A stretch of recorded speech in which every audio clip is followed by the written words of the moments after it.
Guys, mayong hapon no.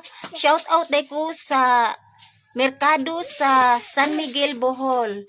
Kay ganina si Angel, kami ni Angel ug ni Ira dito mi sa merkado. Unsa na day nakaila namo no. Salamat kaayo dol. Nailhan na pud mi. Shout out day ko sa mga tao nga nakailan ho diya sa San Miguel, Bohol.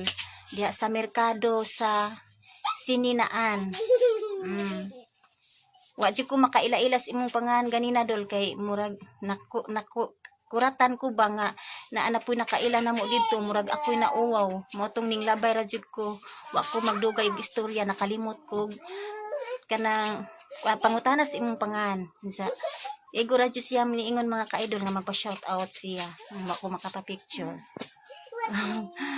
Salamat day ninyo na anak ko daghang nakaila diha kay mas nakaila sila namo kay nakakita na day kanunay sa among mga video.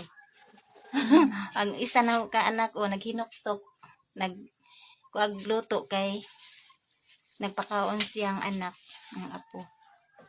Oh, grabing dibuha jud namo ganina mga ka-idol. Pagka niingon man tong dahay kuan lagi nakaila namo dito sa kuan nga uy Angel wa jud siya mang nagana intawog kuan uy Angel kahit family man da ay ni niingon jud yang wow wala ginako oy nauwa jud ko nimo idol Isa ba yung sa merkado? ha Sa merkado? oh das sininaan ba kay tindiro man to. Shout out day ko diha ninyo ha tanan ug kato pong isa pud nga nagbaligya pog sinina no katong tag-iya nga gwapa og tindera mga gwapa din na sila. Okay guys, maruto guys, salamat sa inyong paglantaw.